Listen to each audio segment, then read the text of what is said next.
નમસ્કાર દર્શક મિત્રો. સ્થાનિક સ્વરાજની ચૂંટણીઓના પડઘમ ગાજી રહ્યા છે. 600 કરતા વધારે બેઠકો બિનહરીફ કરાવવામાં ભારતીય જનતા પાર્ટીની સરકાર શું ભાગ ભજવ્યો તે તમે સમજી શકો છો. મારે કશું કહેવું નથી, પણ આટલી બધી સંખ્યામાં બિનહરીફ થાય બેઠકો એ લોકશાહી માટે મને લાગે છે ત્યાં સુધી ચિંતાજનક બાબત છે. સામ દામ દંડ ભેદ ઉમેદવારોને પણ ધમકાવવામાં આવે, એમને ચલિત કરવામાં આવે, બેસાડી દેવામાં આવે, ગુમ કરી દેવામાં આવે, બગાડી દેવામાં આવે, ફોર્મ પાછું ખેંચાવી લેવામાં આવે. આ બધી વિવિધ પ્રકારની પ્રકૃતિ અને પ્રવૃત્તિ હું જયારે ભારતીય જનતા પાર્ટીમાં જોડાયો 1990માં ત્યારે નહોતી. 32 વર્ષ ગાળ્યા બે પક્ષમાં. આ હમણાં છેલ્લા 10 વર્ષમાં પાંકરેલી પ્રવૃત્તિ છે. આજે આપણે ચર્ચા કરવી છે સૌરાષ્ટ્રની. સૌરાષ્ટ્રમાં બે ઘટનાઓની. એક ઘટના જેમાં એક અગ્રણી કિસાન નેતા, આમ આદમી પાર્ટીના આખા ગુજરાતના કિસાન આગેવાન એવા સુરેન્દ્રનગર જિલ્લાના રાજુભાઈ કરપડા, એમણે ભાજપનો ખેસ પહેરી લીધો. અને અત્યારે હું એમ માનતો તો રાજુભાઈ ગમે ત્યારે વિધાનસભાની ચૂંટણીમાં બીજા નંબરે રહ્યા હતા, 45,000 કરતા વધારે મત લાવ્યા હતા. એટલે રાજુભાઈ વિધાનસભામાં આજે નહીં તો કાલે પહોંચશે. એમણે ખેસ પહેર્યો, એમની મનસુફીની વાત છે, પણ રાજુભાઈ વિધાનસભામાં જાય એ રીતે એમણે પહેર્યો હતો. મને લાગે છે એમના મોભા પદ અને ગરિમાને અને કિસાનોના માટે ખાસ કરીને ગૌરવપ્રદ બન્યું. એક કિસાન આગેવાન, આવડો મોટો આગેવાન, જેણે કડદા પ્રથા દૂર કરાવી, જેણે હળદળમાં હળદળ કરી નાખ્યો, એ કિસાન આગેવાન જિલ્લા પંચાયતની એક ચૂંટણી લડે, એ મને કઈ કઠે છે. રાજુભાઈ માટે મારો અભિપ્રાય ખૂબ ઊંચો છે. અને હજુ ગઈ વિધાનસભાની ચૂંટણીમાં તો 45,000 કરતા વધારે મત લઈ આવ્યા છે રાજુભાઈ. તો એમણે વિધાનસભાની ચૂંટણી લડવી જોઈતી હતી, અને વિધાનસભાની ચૂંટણી ક્યાં વાર છે. દરમિયાનમાં રાજુભાઈને આમે ભારતીય જનતા પાર્ટી અને કિસાન સંઘ ખેડૂતોનું કઈ બહુ જાજુ કાઢતા નથી. તો રાજુ કરપડાને કિસાન આગેવાન તરીકે રાજ્યમાં કિસાન સેલના વડા બનાવીને ભારતીય જનતા પાર્ટી કામ સોંપી શક્યો, પણ એ ન થયું. હું આ યુવા પ્રતિભાઓનો હંમેશા ચાહક રહ્યો છું, ગમે તે પક્ષમાં હોય. એ પછી રાજુભાઈ હોય કે આપણા આદિવાસી પટ્ટામાં ઉપસી રહેલા આમ આદમી પાર્ટીના અગ્રણી એવા ભાઈ શ્રી ચેતરભાઈ હોય કે પછી ગોપાલભાઈ ઇટાલિયા હોય. કોઈ પણ યુવા પ્રતિભા એ આવતીકાલ છે, ને આવતીકાલની રાજનીતિ કેવી હશે એ આજનો યુવાન કઈ દિશામાં જઈ રહ્યો છે ને જોઈએ તો આપણને ખબર પડે. આજે આપણી સાથે આવી જ એક યુવા પ્રતિભા જોડાયેલી છે. હું એમને ભારતીય જનતા પાર્ટીના અમરેલી જિલ્લાના પ્રવક્તા છે, પણ એ કહેવા નથી માંગતો. હું એમને કિસાન અગ્રણી તરીકે જોઉં છું, ને એમનું ભાવિ અને કિસાનોનું ભાવિ પણ એ છે કે કિસાન અગ્રણી તરીકે પોતાનું કામકાજ ચાલુ રાખે. કારણ કે કિસાનોનું અત્યારે ચારે તરફથી હું કહું કે કોઈ સાંભળવાળું રહ્યું નથી. અને આ દેશ માટે જેમ સંરક્ષણની વાત આવે ત્યારે આપણે જય જવાન કહીએ છીએ, એ મારા મત પ્રમાણે આ દેશમાં પગ ધોઈને પીવા લાયક કોઈ કોમ્યુનિટી હોય તો એ કિસાન છે. એ આપણા પેટનો ખાડો પૂરે છે. ખેતી થકી 50% કરતા વધારે સીધી ને આડકતરી રોજગારી આપે છે. આપણા કારખાનાને, ગડકરીના કારખાના સમેત જે ઇથેનોલ બનાવે છે ગડકરી, હમણાં રવાડે ચડ્યા છે કે પેટ્રોલમાં ઇથેનોલ ભેળવો, પણ એનું એ કારણ એ જ છે, આ ભારતીય જનતા પાર્ટીના આગેવાનો જ્યાં સુધી મુખવટો ના કાઢે ત્યાં સુધી પેલો ભીમનો દીકરો હતો ને, મહાભારતમાં લડતો હતો, એ ધારે વેશ લઈ શકતો હતો. એવા માયાવી ઘટોત્કચ, સાચી વાત છે, ઘટોત્કચ ઉર્ફે ગટોરગચ કહીએ છીએ આપણે આપણી ભાષા. એ આ માયાવી પ્રજા છે બધી. કિસાન શેરડી પીલે છે, પકવે છે તો ગોળ બને છે, દુનિયામાં ખાંડનું મોટામાં મોટું ઉત્પાદન કરતો દેશ બને છે આપણે. એ મકાઈ પકવે છે તો સ્ટાર્ચ બને છે, કોર્નફ્લેક્સ બને છે, અને મકાઈ ના રોટલા પણ આપણે ખાઈએ છીએ. એ ઘઉં પકવે છે તો મેદો બને છે, રવો બને છે, આટો બને છે. એ બટાકા પકવે છે તો લેહથી માંડીને આપણી રાજકોટની જે પોટેટો વેફર કંપની છે બાલાજી, એ પોટેટો વેફર બને છે. એ કેળા પકવે છે, અને તમને ગણપતિ દાદાના દર્શને કોઠ ગાંગડ જવાનું મળે તો ત્યાં કેળાની લાઈવ વેફર મળે છે, અને અદ્ભુત સ્વાદ હોય છે. એ કેળા પકવે છે, કેળાની નિકાસ થાય છે, ડુંગળીની નિકાસ થાય છે. એ મગફળી પકવે છે, આપણને તેલ મળે છે, મગફળીની નિકાસ પણ થાય છે HPSની. એટલે કૃષિ આપણા ઉદ્યોગોને કાચો માલ પૂરો પાડે છે. કૃષિ ના હોય તો બધા ઉદ્યોગો, મેં તો કેટલાક નામ દાખલ કર્યા, દબાઈનામાં થઈ જાય. એટલે કૃષિ આપણા પેટનો ખાડો પૂરે છે. 145 કરોડ ને 85 કરોડ લોકોને આપણી સરકાર 5 કિલો ઘઉં આપે છે, 5 કિલો અનાજ આપે છે. એનો સાચો યશ તો ખેડૂતને જાય છે. પકવેશ કુવામાં જ ના હોય તો અવાડામાં ક્યાંથી આવે? બીજું, એ 50% કરતા વધારે લોકોને સીધી કે આડકતરી રોજગારી આપે છે. ત્રીજું, એ ઉદ્યોગો માટે કાચો માલ પૂરો પાડે છે. અને ચોથું, ઉદ્યોગો જે ઉત્પાદન કરે છે એ કાચો માલ વાપરે છે પણ ખરા, ખાતર, જંતુનાશકો, કોથળા થી માંડીને કોલ્ડ સ્ટોરેજ સુધી. સૌથી વધુ અગત્યનું તો એ છે વનરાજભાઈ કે આ દેશમાં જે બજાર છે ને, કુલ આપણું ભારતનું બજાર એ દુનિયાનું સૌથી મોટામાં મોટું મુક્ત બજાર છે. એ બજારમાંથી 50% કરતા વધારે વેચાણ ખેતી આધારિત ગ્રામ્ય બજારમાં થાય છે. 55% મોટરસાયકલ, તમે એક્સિડન્ટ કર્યો રોજડા હાથે, એ ગામડામાં વેચાય છે. 52% કપડું ગ્રામ્ય વિસ્તારોમાં વેચાય છે. પેલા નાસ્તાના પડીકા 50% કરતા વધારે ગ્રામ્ય વિસ્તારમાં વેચાય છે. હવે કોઈ પણ ગામમાં જાઓ અને મહેમાનગીરી કરવા માટે પહેલું કામ કરે બિસ્લેરીની બોટલ, કોઈ પણ મિનરલ વોટરને બિસ્લેરી કહે છે, પણ એ ગામડામાં વેચાય છે. પાર્લેના બિસ્કિટ થી માંડીને બિસ્કિટના પડીકા ગામડામાં વેચાય છે. રેડીમેડ કપડાથી માંડીને જબલા ગામડામાં વેચાય છે. 50% કરતા વધારે બજાર ગામડામાં છે. એટલે ખેડૂત તમને તમારી અર્થવ્યવસ્થાને 5 રીતે પોષે છે, 5 રીતે. અને એ ખેડૂત બિચારો બાપડો થઈ ગયો છે. કવિતાની એ કલાપી સાહેબની એક કવિતા છે ગ્રામ માતા કરી, એમાં રાજવી જયારે નીકળ્યા છે અને માજીને શેરડીના ખેતરના શેડે બેઠા છે અને કહે છે કે માડી તરસ લાગી છે. અને એક શેરડીની કાતળીને માડી છરી મારે છે અને રસથી ગ્લાસ ભરાઈ જાય.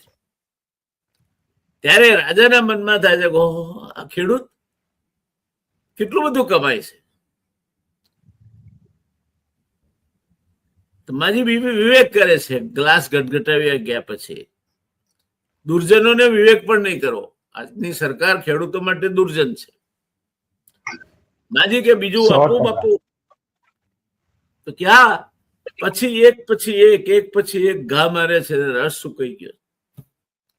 અને ત્યારે કવિ શ્રી કલાપી કહે છે કે રસહીન થઈ છે ધરા, કે પછી દયાહીન થયો નૃપ, નહીં તો આવું ના બને કહી માતા ફરી રડી. આ જ્યારે રાજા ખેડૂત પાસેથી કમાવાના લોભમાં પડે, એની પાસેથી કેમ હું વધારે મેળવી લઉં, એને અભરખા જાગે, અન્યાયી કાયદાઓ થાય, અધરાતે પાસ થાય કાયદાઓ, 3 અન્યાયી કાયદાઓ, 800 ખેડૂતો ઓમાઈ જાય, પછી એ કાયદાઓ પાછા ખેંચાઈ જાય, પણ ખેડૂતનું તો કઈ ભલું થયું જ નથી. એને મિનિમમ સપોર્ટ પ્રાઇસ એટલે પોષણજન્ય ભાવ આપવાની વાત હતી. એમાં રામ તારું નામ, અલ્લાહ તેરો નામ, ઈશ્વર તેરો નામ, સરકાર કો તું સન્મતિ દે ભગવાન, અલ્લાહ તેરો નામ. અને આ સરકારી સંસ્થા છે ખેડૂતોની, એને કિસાન સંઘ કહે છે. એને ખેડૂતોનું આંદોલન તોડવું હોય ત્યાં મેદાનમાં ઉતારે. અત્યારે તાણિયા નાખે છે ને પાવર ઇવેક્યુએશન માટે, અદાણીથી માંડીને બધા કામે લાગ્યા છે. ખેડૂતની જમીન જાણે એમના પિતાશ્રીઓ મૂકીને ગયા હોય એમને તાણિયા નાખવા માટે, એ રીતે ગુંડાગર્દી કરીને કામ કરવામાં આવે છે, પૂરતું વળતર મળતું નથી. પણ ખેડૂત એને ઉપર આવે, એનો કોઈ કિસાન સંઘ આવે, એમના માલિકો કે હવે જાઓ આપણે થોડાક બટકા નાખી આવો, એટલે કિસાન સંઘ મેદાને પડે. એક જમાનામાં કુંવરજીભાઈ ના વડપણ હેઠળ નો કિસાન સંઘ મેં જોયો છે. લાલજીભાઈ પટેલ, કુંવરજીભાઈ મજબૂત આગેવાનો હતા. રણહાપું કરતા, ટ્રેક્ટર રેલીઓ કાઢીને ગાંધીનગર પહોંચતા. અત્યારે એક કિસાન આગેવાને કહ્યું કે અમારે ટ્રેક્ટર રેલી કાઢવી છે, કલેક્ટર કે નહીં કાઢી શકાય. અરે રેલી કાઢવાની, કિસાન ટ્રેક્ટર રેલી કાઢવા માંગે, એની પરવાનગી ના મળે તો પેલા લોકો છે ગાંધીનગર પહોંચે. એ વખતે સરકાર કેટલી ઉદાર હશે ખેડૂતો માટે. 800 ખેડૂત મળી ગયા આંદોલન કરતા. ત્યારે 3 કાળા કાયદા પાછા ખેંચાયા, પણ ખેડૂતને પોષણક્ષમ ભાવ મળે એ દિશામાં હજુ ઇલ્લે ચાકા બરબી આવું, ચાંચોડી ગળાવું છું, પછી મત જોઈતા હોય ત્યારે આવે. હવે એમને સમજણ પડી ગઈ છે કઈ રીતે રાજ થાય. અને આજે આપણે ચર્ચા કરવી છે વરરાજસિંહ બાપુ સાથે, એ કરવી છે કે આ રાજુભાઈ કરપડા ભાજપમાં આવ્યા, તમારી પાર્ટીમાં. સૌરાષ્ટ્રની જે રાજકારણ છે, આમ આદમી પાર્ટીને એનાથી શું નુકસાન થયું, ભારતીય જનતા પાર્ટીને અને અન્ય પાર્ટીઓને એ પરિસ્થિતિના કારણે ભારતીય જનતા પાર્ટી તો ફાયદો જ થયો. હવે ત્યાં ભારતીય જનતા પાર્ટીમાં કાલ વળીને ગોપાલભાઈ વયા જાય શું થશે એ ખબર નહીં. આમ તો આમ આદમી પાર્ટી ભારતીય જનતા પાર્ટીની બી ટીમ છે. રાજુભાઈ ગયા એનાથી પુરવાર થઈ ગયું. પણ રાજુભાઈને અન્યાય થયો એ બાબતમાં હું રાજુભાઈનો પ્રશંસક છું માટે કહું છું. રાજુભાઈને વિધાનસભા લડાવાય, રાજુભાઈને એક વિધાનસભાનો બીજા નંબરે આવેલો ઉમેદવાર ચોટીલા જેવા મત વિસ્તાર, રણબંકો ઉમેદવાર, ખેડૂતોનો પ્રિય નેતા, જેને કરદા પ્રથા દૂર કરાવી, જે ખેડૂતો માટે હંમેશા લડે છે, એ નેતાને તમે જિલ્લા પંચાયતની ચૂંટણી લડાવશો. શેના માટે? એનું અવમૂલ્યન થયું. દોસ્તો, હું બાપુ પાસે જવાનું છું થોડી જ વારમાં, પણ એ પહેલા એક નાનકડી વનરાજભાઈ આપણે કવિતા શેર કરી લઈએ. સરસ મજા, તમને ગમશે દ્રષ્ટા. દોસ્તો, એ કવિતા એવી છે કે पानी जब दूध में मिल जाता है, आ दूधનો ગ્લાસ હોય અને એની અંદર પાણી ધબકાવો તમે, तो पानी पानी जब दूध में मिल जाता है तब पानी भी दूध ही कहलाता है. दूध જ થઈ ગયું પાણી. હવે તો દૂધ યુરિયામાંથી બને છે, એ જુદી વાત છે. એ સહકારી પ્રવૃત્તિઓ મેન્ડેટથી જયારે ચૂંટણીઓ લડાતી થાય ત્યારે બને. पानी जब दूध में मिल जाता है तब पानी भी दूध ही कहलाता है. सिर्फ इतना ही नहीं, दूध पानी को अपने भाव बिकाता है. આપણે બજારમાં જઈએ તો એવું નથી કહેતા કે 400 દૂધ હાલ ને 100 પાણી. એના જુદા જુદા ભાવ નથી હોતા. 500 એ 500 પાણી ભરેલું દૂધ દૂધના ભાવે જ વેચાય છે.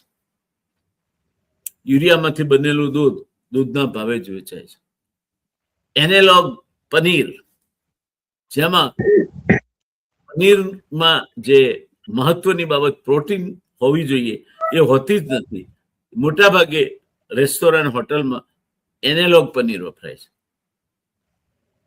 એ ચરબી એટલે ફેટ, ઓઇલ, વેજીટેબલ એમાંથી બને છે. અને આપણે બધા ટેસ્ટથી પનીર પસંદા ને પનીર ટિક્કા ને પનીર ટિક્કા મસાલા ને દે ધનાધન ખાઈએ છે. કોઈ હોટેલ વાળો એમ નથી કહેતો કે આ પનીર બનાવટી છે. એટલે બનાવટી એટલે એનેલોગ છે. કારણ કે એનેલોગ પનીર બનાવવું કાયદેસર રીતે ખોરાક અને ઔષધ નિયમન તંત્રને મંજૂરી આપે છે, પણ એના ઉપર એ લોકો લખે છે પણ એનેલોગ પનીર. પણ હોટેલ વાળા એમના મેનુમાં લખવું જોઈએ કે અહીંયા એનેલોગ પનીર વપરાય છે, તો ગ્રાહકને ખબર પડે કે બજારમાં જે ભાવે મળે છે એનાથી લગભગ 40% કિંમતે ખરીદીને તમે અમને એના ઉપર 100% નફો ચડાવીને ખવડાવો છો. અમે ખાઈએ છીએ કારણ કે અમે મૂર્ખ છીએ, લોકશાહીમાં જીવીએ છીએ. અને સહકાર ખાતું હવે મેન્ડેટથી ચૂંટણી લડે છે. એટલે જેને મોકલે, મહેસાણા ડેરીમાં જેના સામે એના જ ઉપપ્રમુખે ભયંકર ભ્રષ્ટાચારના આક્ષેપો કર્યા, એ અશોકભાઈ ચૌધરી, એમને સિરપાવ મળ્યો. 1 લાખ કરોડનું ટર્નઓવર ધરાવતું Gujarat cooperative milk marketing federation, એના ચેરમેન બન્યા. એટલે શું સમજવું આપણે? ભ્રષ્ટાચાર કરો, ભ્રષ્ટાચારની ગંગામાં કૂદો અને પવિત્ર થાવ. અને અશોકભાઈ સામે આક્ષેપો બીજા કોઈ નહોતા કર્યા, હું કરું એટલે નહીં માનવાના. એમના જ ઉપપ્રમુખે કર્યા હતા, એમના કરતૂતો વિશે. કોણ જાણે કેમ જીસીસીએફ ના મેમ્બર બન્યા પછી રાજકોટ ડેરીના ગોરધનભાઈ શાંત થઈ ગયા છે. મને લાગે છે કાંક ફિરાકમાં લાગે છે કે હવે આપણે ધારાસભ્ય બનીશું. એ ભગવાન તું બચાવ. આ પરિસ્થિતિ છે. આપણે પાછી ફેરી પાણી અને દૂધની વાર્તા પર આવીએ. પાણી જબ दूध में मिल जाता है तब पानी भी दूध ही कहलाता है. पानी जયારે દૂધમાં મળે ત્યારે પાણી દૂધ જ કહેવાય. ઉતના ही नहीं, दूध पानी को अपने भाव बिकाता है. દૂધની સાથે પાણી પણ દૂધના ભાવે વેચાય. હવે આ સાંભળ્યું તે તમને મનમાં શું થયું કે કેટલું બધી દૂધની ઉન્નતિ થઈ? એક દૂધની અંદર ભળ્યું પાણી, એમાં તો પાણીનું મૂલ્ય વધી ગયું, દૂધના ભાવે વેચાયું, પાણીમાંથી દૂધ બની ગયું. આવો જાદુ થયો. પણ કવિઓ છે ને મરમના જાણકાર હોય છે. એટલે મર્મજ્ઞ કવિએ પછીની પંક્તિઓમાં એવું કહ્યું કે મગર दूध जब आग पे चढ़ जाता है, ત્યારે દૂધને ઉકળવા મૂકો ને ત્યારે, दूध जब आग पे चढ़ जाता है पानी पानी ही जल जाता है, दूध दूध ही रह जाता. પહેલું પાણી બળે. આ દૂધમાં જો પાણી નહીં ભળેલું હોય ને તો ભારતીય જનતા પાર્ટી જેવી દશા થાય. ત્યાં બધા નેતા છે અને જે ઓરિજિનલ છે માણસો એ બિચારા ખુરશી પાથરવા આવું તેવું નાનું મોટું કરવામાંથી ઊંચા જ નથી આવતા. એટલે આ પરિસ્થિતિમાં ઓરિજિનલ કાર્યકરો તો ઓછપાઈ જ ગયા છે. પણ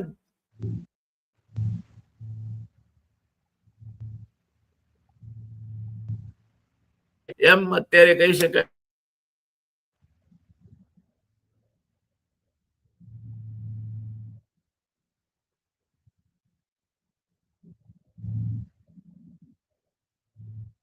ભાજપમાં છો ત્યાર સુધી તમારે પાથરણા ઉચકવાના. તમે ભાજપ છોડો પછી તમે અર્જુનભાઈ મોઢવાડિયા બનો, તમે બળવંતસિંહ રાજપૂત બનો, તમે ભાઈ આપણા રાદડિયા બનો, કુંવરસિંહ બાવળિયા બનો, જેના છોકરાએ ભયંકર ભ્રષ્ટાચાર કર્યો એવા એક મંત્રી, નામ નહીં દઉં, એનું નામ દઈને આપણી ચર્ચા ખરાબ નથી કરવી, એ બનો. તો તમે ભાજપમાં આવો. એક દુકાને વનરાજભાઈ અમારે ત્યાં પાટિયું બજારમાં કે અન્ય ક્યાંય પણ છેતરાવા જતા પહેલા અમારી એક મુલાકાત અવશ્ય લ્યો. હવે એનો અર્થ હું સમજો, પછી તમે છેતરાવા લાયક રહેશો જ નહીં. તમે કઈ હશે છેતરાશો ને. આજે ભાજપની દરેક ઓફિસે આ પાટિયું મારવું જોઈએ. કોંગ્રેસમાંથી આવો છો, સ્વાગત છે. મંત્રી પદ અથવા નેતા પદ તમારો ઇંતજાર કરે છે. અને ભાજપના કાર્યકરો માટે અન્ય ક્યાંય છેતરાવા જતા પહેલા આપણી એક મુલાકાત લો. એટલે કાર્યકર બચારો દોડ્યા કરે. આવું કાંક મને લાગે છે રાજુ કરપડા હાથે થયું લાગે છે. રાજુ કરપડાની વાત સાચી. એમને આમ આદમી પાર્ટીમાંથી કાઢવા માટે અને ભાજપમાં જવા માટેનો રસ્તો કરી આપવા માટે ઉચ્ચ સ્તરીય સમજૂતી થઈ છે. કારણ કે ઉપર કેજરીવાલ અને બાકીના બધા ફાળાથી માંડીને બધું એવું કહેવાય છે, આપણે જોવા નથી ગયા. પણ ભાજપની બી ટીમ છે આમ આદમી પાર્ટી. અસદુદ્દીન ઓવૈસી ભાજપની બી ટીમ છે એવું કહેવાય છે. સાચું ખોટું રામ જાણે. તમારે તમારી રીતે એની ચોકસાઈ કરી લેવી, પણ આમ આજુબાજુ નજર કરીએ તો સાચું લાગે છે. તો મારે આજે વનરાજસિંહજીને પૂછવું છે કે રાજુ કરપડા હવે તમારામાં આવ્યા, એનાથી આમ આદમી પાર્ટીના સૌરાષ્ટ્રના બળાવકા, આમ આદમી પાર્ટી તો આમ આદમી પાર્ટીના કાર્યકર મિત્રો તો એવું કે છે કે અમારા ગોપાલભાઈ ઇટાલિયા ભાવિ મુખ્યમંત્રી છે. એ મુખ્યમંત્રી બને છે, મને કોઈ વાંધો નથી. ગોપાલભાઈ ઇટાલિયાના તકદીરમાં લખ્યું હોય આથણી કળશ ઢોળે તો ભલભલા નધારેલા માણસો નગરમાં પ્રવેશ કરતા આથણી કળશ ઢોળે અને ભૂપેન્દ્રભાઈની માફક મુખ્યમંત્રી બની જાય. ભૂપેન્દ્રભાઈએ ન જાણ્યું જાનકી નાથે સવારે શું થવાનું છે. એ રામચંદ્રજીને તો વન જવું પડ્યું. સવારે શું થવાનું છે, સવારે વન જવાનું છે. ખરું દર્શક મિત્રો? ભૂપેન્દ્રભાઈ બિચારા ખબર નહોતી, ચેક પાછળ બેઠા હતા. એમનું નામ પોકારાયું ત્યારે મસાલો ફેંક્યો બારીમાંથી બહાર ને પહોંચ્યા, આથણીએ કળશ ઢોળી દીધો. હવે ભૂપેન્દ્રભાઈ છે આપડા, એમના નીચે નાયબ મુખ્યમંત્રી હર્ષભાઈ છે. એમને જોઈએ ને જ હરખ થાય આપણને.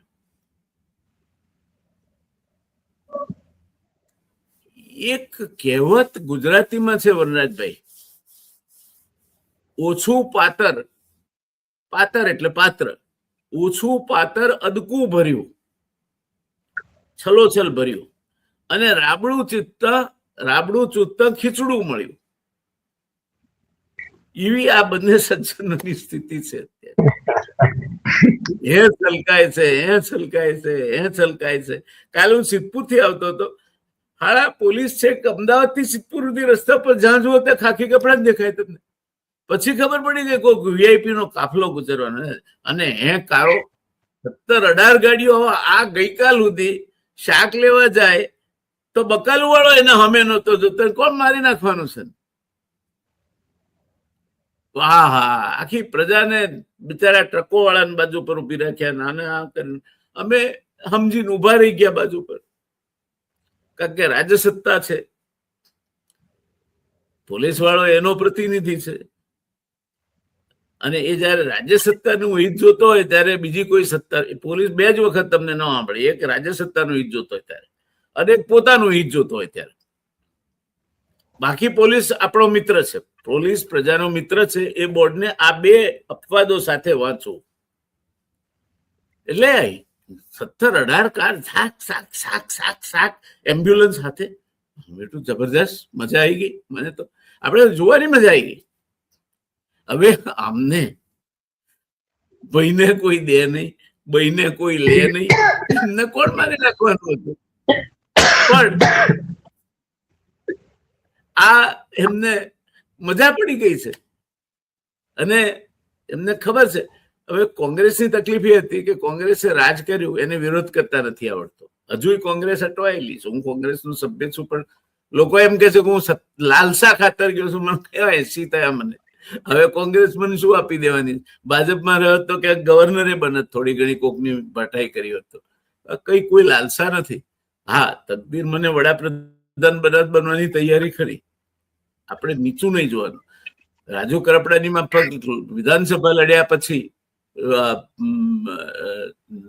તમે જિલ્લા પંચાયત નથી લડી શકતા. મેં મારી પાર્ટીને, હું જયારે મંત્રી બન્યો ત્યારે સ્પષ્ટ કહી દીધું હતું કે હવે પછી મને કોઈ પણ જગ્યાએ, કોઈ પણ હું મંત્રી ના હોઉં ત્યારે નિગમ, બોર્ડ, સરકારી કંપનીઓમાં ચેરમેન પદે મૂકવો નહીં.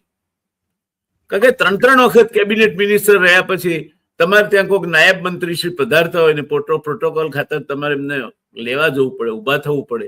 મને એ મંજૂર નથી. એ નથી મંજૂર.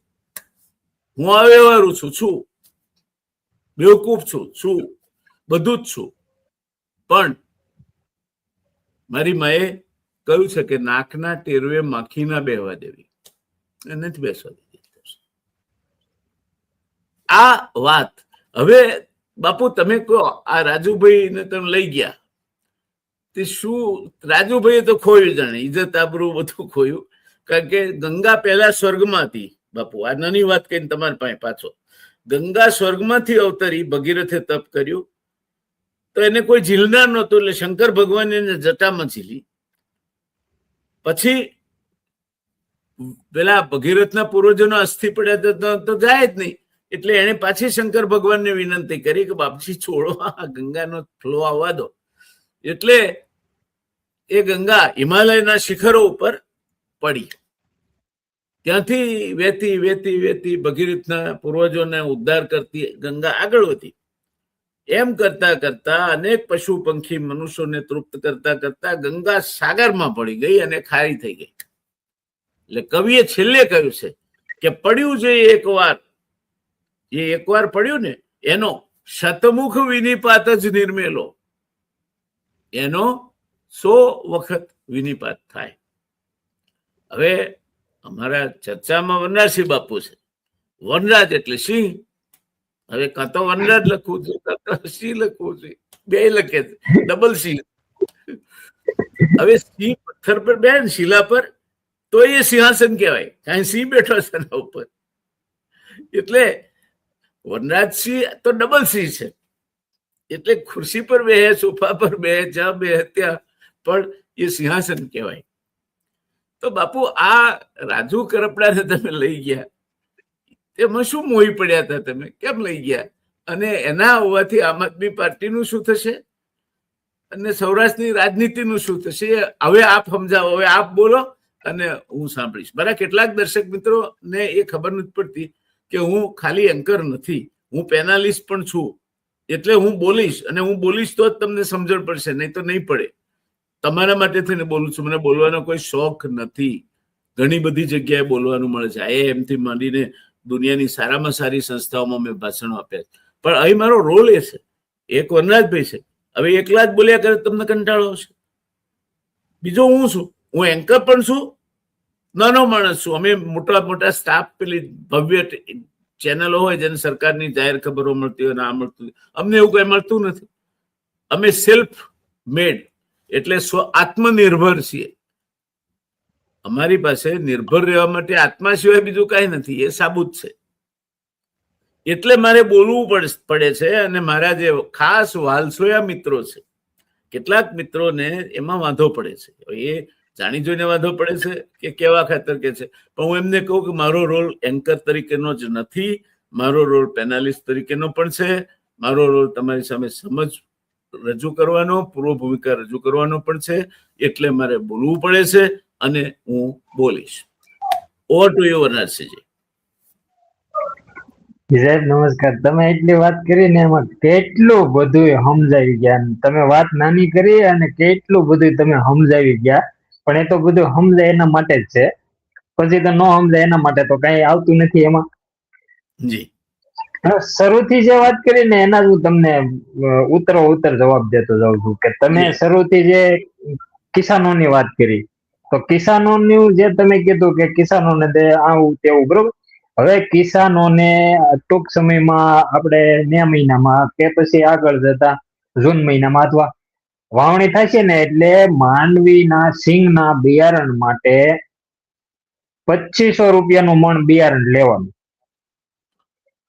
હા, એ ખાલી વાવવા માટે. પછી એમાં ખાતર નાખે, પછી એને 4 મહિના હાસવે ને ખાતર ને દવા અઢળક ખર્ચો કરે છે. પછી ઈનો માલ માર્કેટિંગ યાર્ડમાં વેચવા જાય ત્યારે એનો ભાવ માત્ર ને માત્ર 700 થી 800 રૂપિયાના ગાળામાં લે. આ છે ખેડૂતોની પોઝિશન આ અભી હાલની તકમાં. ભલે ભાજપની સરકાર રહી, ડબલ એન્જિન રહી, હું ભાજપનો પ્રવક્તા છું, પણ જે છે એ રૂબરૂ હરૂભરું કેશ અને સત્ય કેશ. ખેડૂતોને આસ આવે એવું ક્યારેય મને નથી ગોતતી વાત. એટલા માટે બીજો મુદ્દો તમે કીધો રાજુભાઈ વાળો, તો રાજુભાઈ ને તો ખરેખર વિધાનસભા જ લડવી જોવે છે. તમે જે વાત કરી ને એ મને બહુ ગમી. રાજુભાઈ ને તાલુકા કે જિલ્લા લેવલની નથી લડાતી, પણ હવે એ તો પછી જે આમાં કી પ્રકારનું હાલતું હોય. અમારે અહીંનો જો હું તમને મુદ્દો જણાવું તો અમારે અહીંયા જયારે આ લોકોએ ભાજપ વાળાએ આખી એક ટીમ મોકલી હતી કે ભાઈ તમે બધા જે દાવેદારો છે એને બધાને સાંભળી અને સંયુક્ત કરો, નિમણૂક કરો કે ભાઈ શું છે. હવે અમારે અહીંના જેટલા દાવેદારો હતા ને એમાંથી એક કોઈ ટિકિટ ન હતી, અને ધારાસભ્ય સુધીમાં તો કોઈ ખ્યાલ નથી. હું એવું નથી કેતો કે ધારાસભ્ય ને આપણા મુખ્યમંત્રી નાતે, પણ અમુક ઈ દરજાના માણસોને ખ્યાલ નથી આવતો. ત્યાં સુધી પોગવા જ નથી દેતા. તાલુકા ભાજપના પ્રમુખો હોય ઈ તાલુકા પંચાયત સીટોના અહીંયા જ વહીવટ કરી નાખે છે.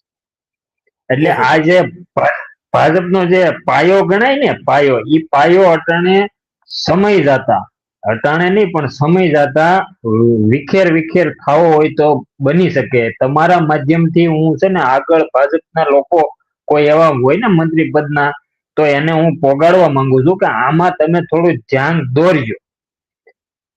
ધારાસભ્ય અમારે અહીંયા સાવરકુંડલામાં મહેશભાઈ કસવાલા ધારાસભ્ય છે.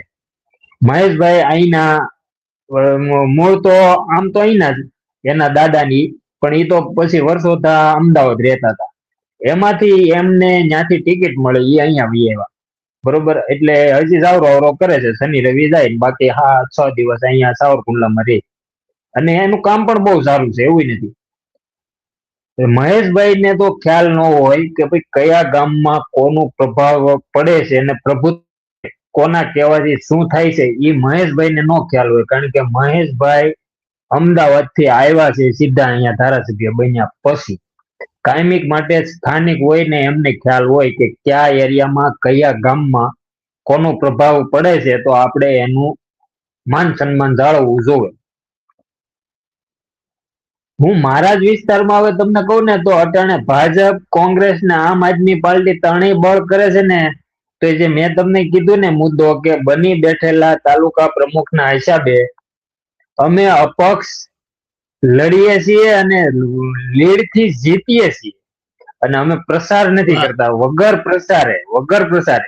અને હજી આ ડિબેટ હું તમને આ ડિબેટ કે, અને હજી આપણે છે ને 28 તારીખ પછી ગમે ત્યારે આની ડિબેટ કરીશું કે અમે જો આ પ્રકારના જીત્યા. અમે આમ નથી જીતતા, ખેડૂતોના ભાવથી જીત્યા છીએ. આવશે તો ખેડૂતોનું કાક ભલું કરશે. પછી બીજો મુદ્દો તમે જે કીધો કે ખેડૂતોને છે ને સાહેબ એક કેળું હોય ને, કેળું એ પ્રકારનું અટાણે કામકાજ છે. બે બાજુથી બધા ફોલી ખાય, બે બાજુથી બે ને કસાવા. એની તો ફૂલ અધોગતિ છે બધા. પછી રાજુભાઈ વાળી વાત રહી. તો રાજુભાઈ ને ખરેખર તાલુકા પંચાયત કે જિલ્લા પંચાયત ન લડાય, પણ હવે કોઈને બની બેઠેલા છે ભાઈ, આમાં તો કોઈ આમ તેમ કીધું હોય, ભ્રમમાં આવ્યા હોય અને લડે છે. તો હવે તો વિજય ભોગ કરીને લડે છે, બીજું તો શું કેવું હવે. પણ આપણી હવે શુભકામના. એના હા, આપણી શુભકામનાઓ. પણ જે આ બની બેઠેલા પ્રમુખો સાહેબ, તમને આ જે સક્રિય સભ્યોનું કે છે ને, જે મારે અહીંયા દાવેદાર હતા ને, એ બધા સક્રિય સભ્ય હતા. તો જે દાવેદાર એમને રાતે ઉભો કર્યો અને અમારા ધારાસભ્યના કાન ભંભેર્યા કે ભાઈ આ વસ્તુ નથી કરવાની ને આપણે આને રાખવાનું છે. હવે બની બેઠેલા પ્રમુખે કદાચ એનું પડીકું લીધું હોય તો મને ખ્યાલ નથી, પણ બનવા સંજોગે જેને ઉભા કર્યા છે ઈ સક્રિય સભ્ય નથી એ કોઈ ક્યાંય ભારતીય જનતા પાર્ટીમાં નથી, કે કોઈ ક્યાંય કાર્યાલયમાં આવેલા, ક્યારેય કોઈની હારે કોઈ દી ક્યારેય ફોટો નથી પાડેલો.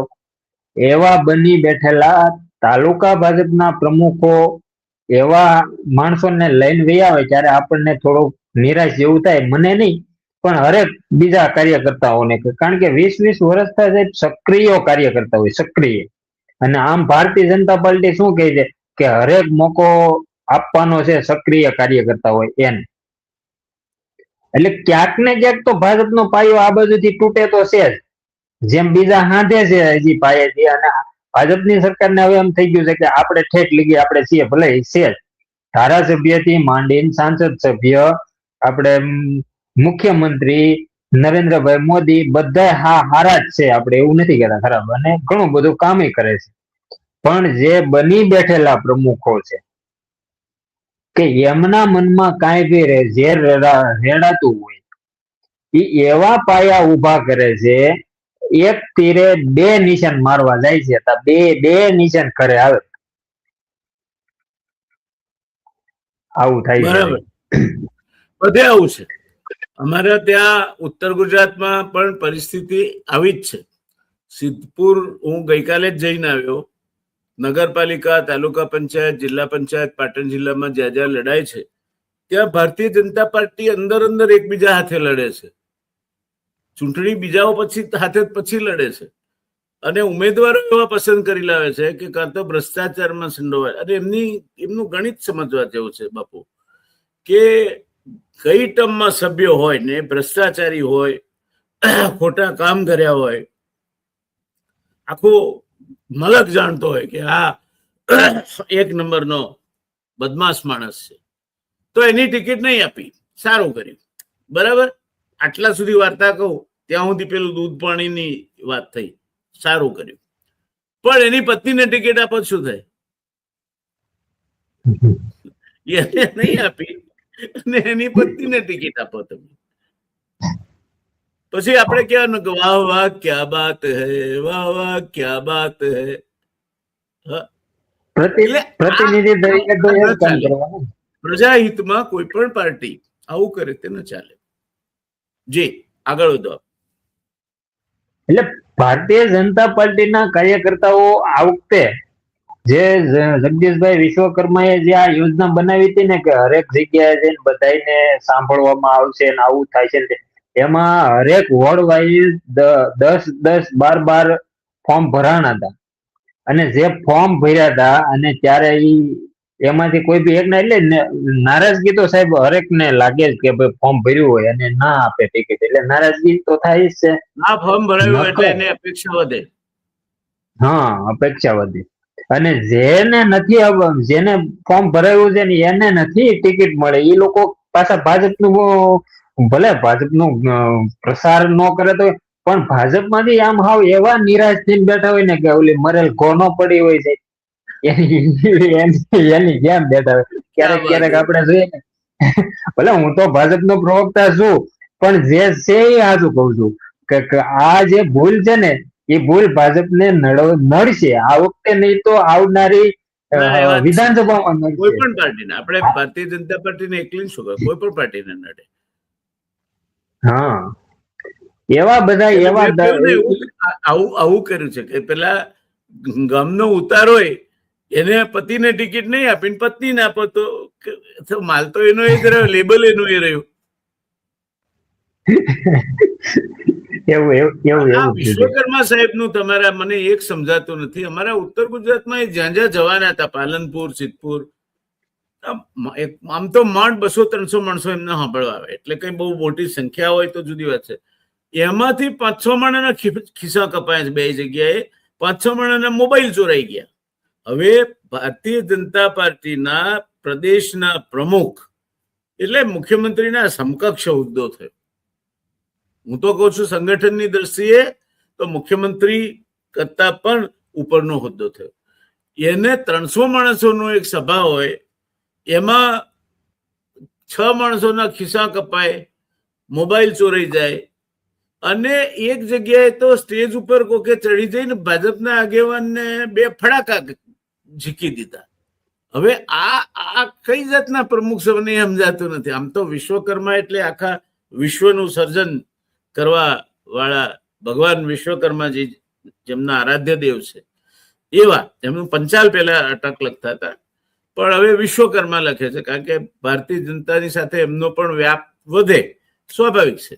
એટલે કોણે શું અટક લખ્યું એની સાથે આપણે કોઈ નિસ્બત નથી. વિશ્વકર્મા લખે કે પછી એથી આગળ અંતરિક્ષકર્મા લખે તો આપણે કઈ ફરક નથી પડતી. પણ તમારી સભામાં આ ગજવા કપાઈને મોબાઈલ જતા રહે કેમ ચાલે? તમારા આગેવાનને કોઈ સ્ટેજ પર ચડીને ફડાકા ઠોકી દે કેમ ચાલે? એટલે આ કઈ જાતનું સંગઠન? મેં જે સંગઠન પ્રમુખો જોયા, માનનીય મકરંદભાઈ મારા ખાસ મિત્ર હતા.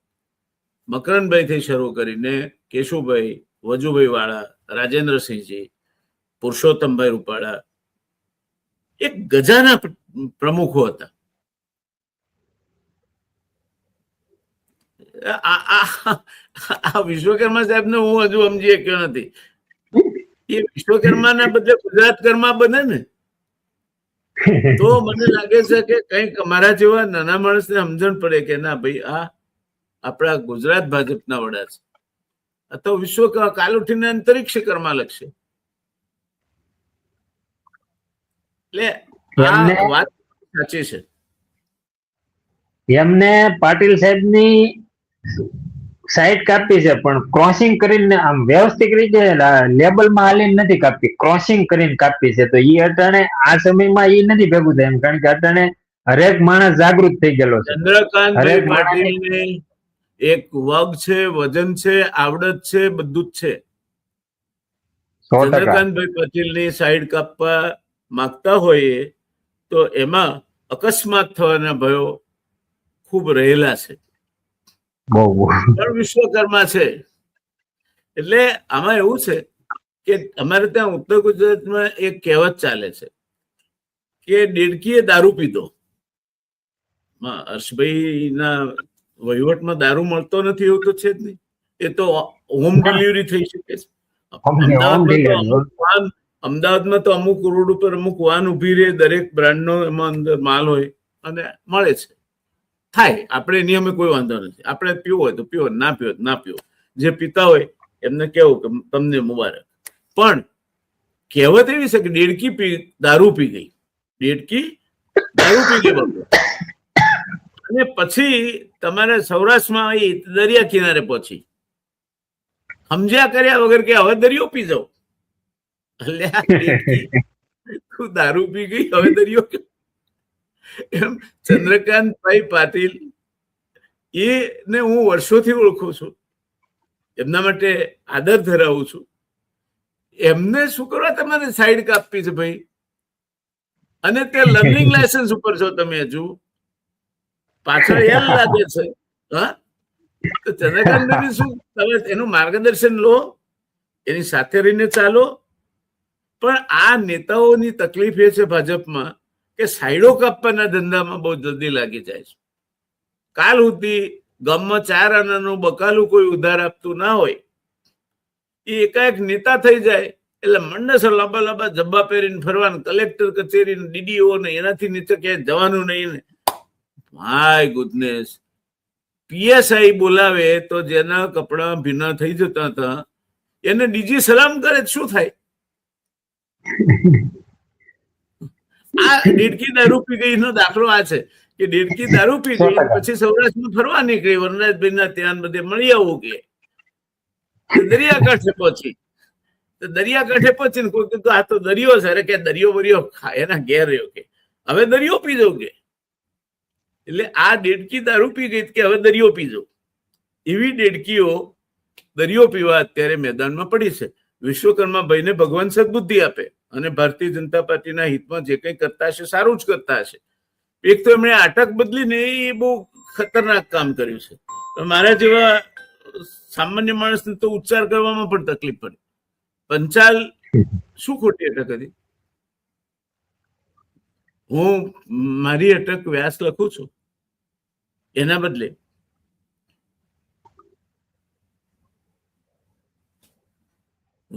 દ્વૈપાયન વ્યાસ રુચિ વંશજ એવું લખું તો કેવું સરસ થાય, લાગે ને? ગૌતમ ભક્તિભામ. આવું ના કરાય. ભદ્રમભદ્ર રેલવે સ્ટેશનની ટિકિટ લેવા ગયા, મુંબઈ જવું હતું. તે પેલા બુકિંગ ક્લાર્ક ને કે ભો ભો શ્રીમાન, મને મુંબઈ મોહમયી નગરીની 2 મૂલ્યપત્રિકાઓ આપો. કેટલું સરસ બોલ્યા. એને 2 ટિકિટ જોઈતી હતી મુંબઈની. તેણે કહ્યું મોહમયી નગરીની 2 મૂલ્યપત્રિકાઓ આપો. અને પછી એમને જે ભાઈ મૂકવા આવ્યા હતા એને કહ્યું કે જરા અગ્નિપથ ગામીની આગમન ગમન વિરામ સ્થળ પર જઈ, એટલે પ્લેટફોર્મ પર જઈને જુઓ કે અગ્નિપથ ગમન આગમન નિર્દેશક પટ્ટિકા નીચી નમી છે કે નહીં, એટલે સિગ્નલ પડ્યું છે કે નહીં. ભગવાન બચાવે એમને. એટલે આ બધે જ આવું થયું છે. એમાં કઈ તમે કહો છો સૌરાષ્ટ્રમાં જ એવું થયું છે, ખોટું ના લગાડશો. બધે આવું થયું છે. અને વિશ્વકર્મા સાહેબના માટે મોટી ચેલેન્જ છે. મારી એક મિત્રતાના દાવે એમને સલાહ, કારણ કે એમના વેવાઈને હું બહુ સારી રીતે ઓળખું છું.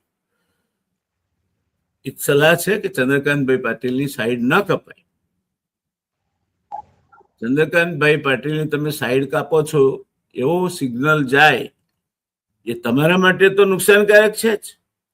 પણ ચંદ્રકાંતભાઈ પાટીલ ક્યારે એવું નહીં છે કે એ એમની હાજરીમાં વિશ્વકર્માજીનું નીચું દેખાય, એવું નહીં છે. મરદ માણસ ની જે કઈ પ્રકૃતિ છે કે પ્રવૃત્તિ છે એની વિગતને બાજુ પર મૂકીએ તો ચંદ્રકાંતભાઈ એક મળવા જેવો માણસ, મરદ માણસ છે. એમાં કોઈ શંકા નહીં. એટલે આ ઓડના બદલે ચોળ કપાયું છે એવું બધે થયું છે. ખોટું ના લગાડશો. તમે અમરેલીમાં થયું છે એવું નથી, બીજે થયું છે. અમારા ત્યાં બાપુ એક જાન આવી હતી. હવે એ પેલા વરરાજાના મોઢા ઉપર શહેરો પેલા ફૂલોનો નાખ્યો હતો, પણ વરરાજાની એક આંખ નહોતી. એટલે પેલો બધું વિધિ પતી ગઈ એટલે વરપક્ષની જાનડીઓએ ગાણું ઉપાડ્યું કે મારો કાણિયો બેટો જંગ જીત્યો. હવે સામે કન્યા પક્ષ વાળી ઓછી ઉતરે એટલે કહ્યું કે જીત્યા જીત્યા બાપે કા કપાળ, બીબી ચલે તબ દેખ્યો, બીબી લંગડી હતી.